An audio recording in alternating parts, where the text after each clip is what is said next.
Imagine waking up one morning to find out that your life savings gone, your retirement fund worthless, your job eliminated, and the company responsible?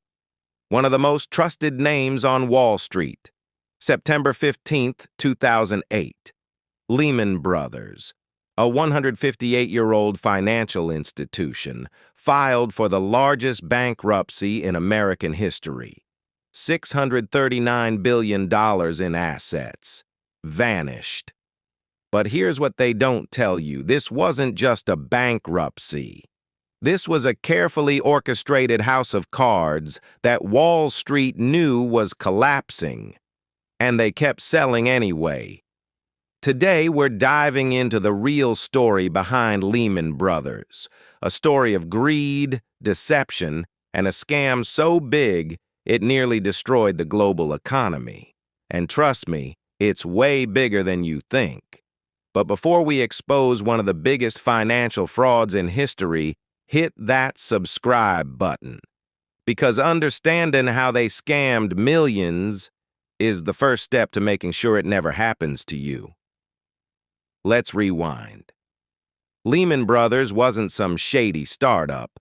Founded in 1850 by three German immigrant brothers in Alabama, they survived the Civil War, 2 world wars, the Great Depression, and every recession in between.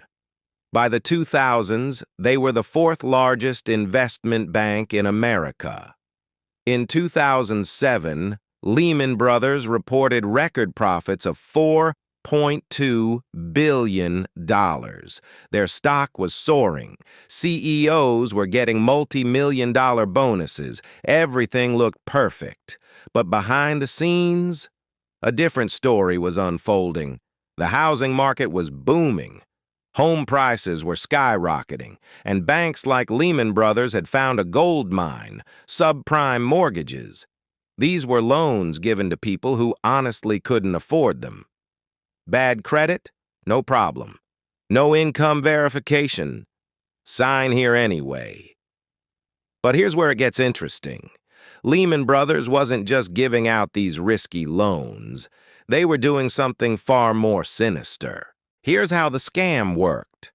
Let's say you're a regular person with terrible credit, and somehow you get approved for a $300,000 mortgage you can't afford. That's a risky loan, right? Lehman Brothers would take that loan, bundle it with thousands of other risky loans, and package them into something called mortgage-backed securities, or MBS. Then they'd slice these bundles into different tranches, some supposedly safe, others risky. Now here's the criminal part.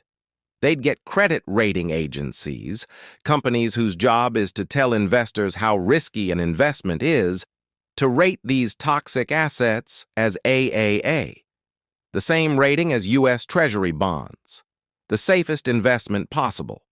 Imagine taking 1,000 rotten apples, putting them in a fancy box, slapping an organic premium label on it, and selling it at Whole Foods. That's essentially what they did. Then they sold these securities to everyone: pension funds, retirement accounts, foreign governments, insurance companies.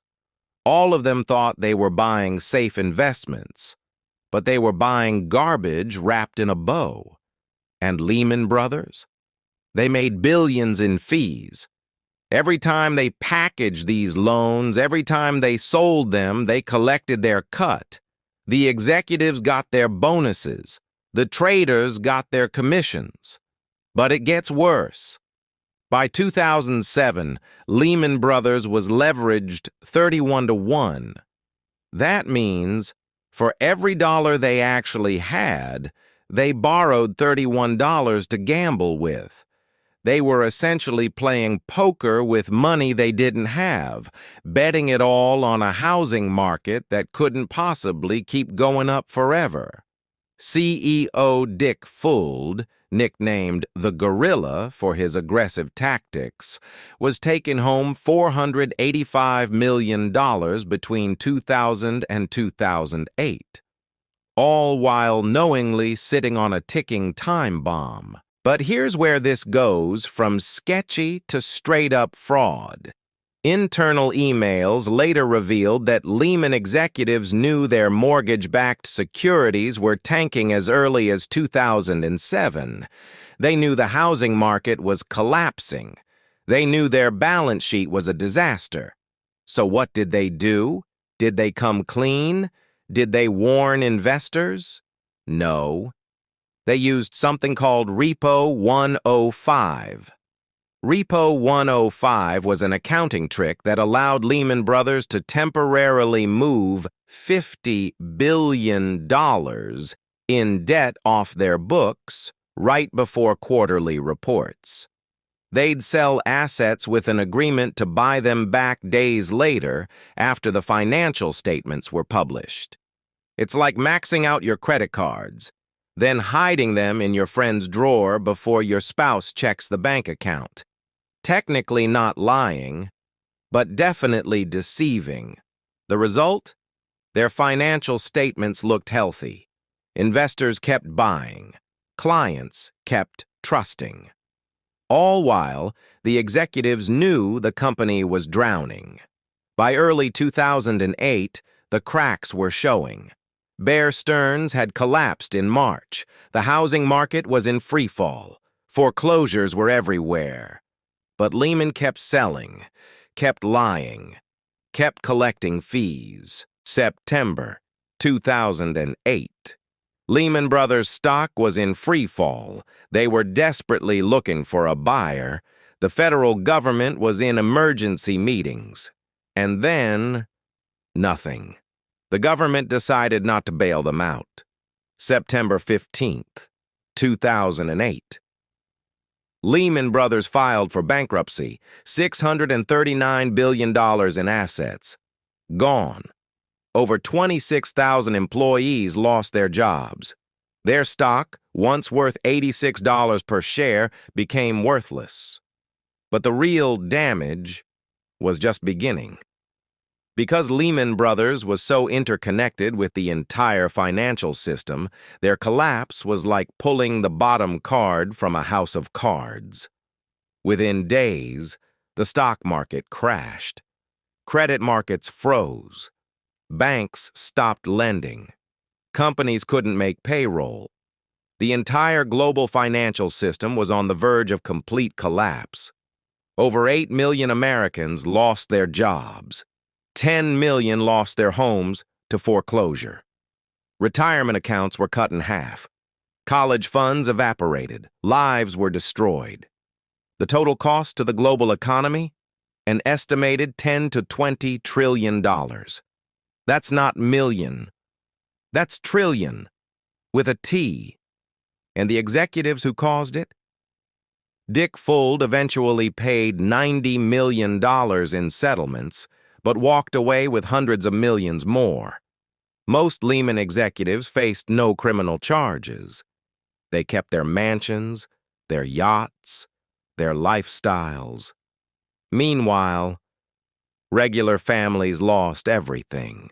The Lehman Brothers collapse exposed something terrifying about our financial system. It was built on lies, and the people running it knew it. But here's what really makes this bigger than you think.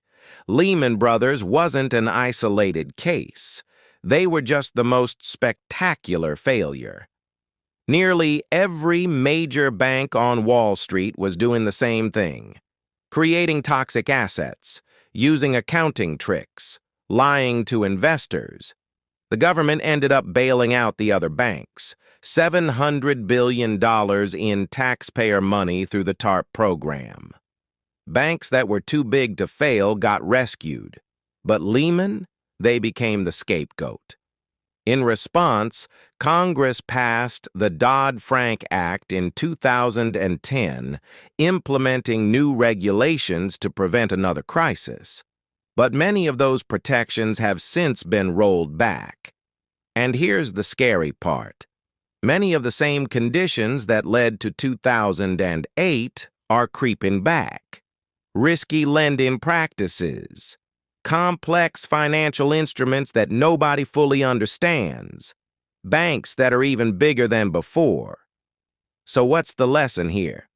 First, when something seems too good to be true, whether it's a mortgage with no income verification or an investment with guaranteed high returns, it probably is.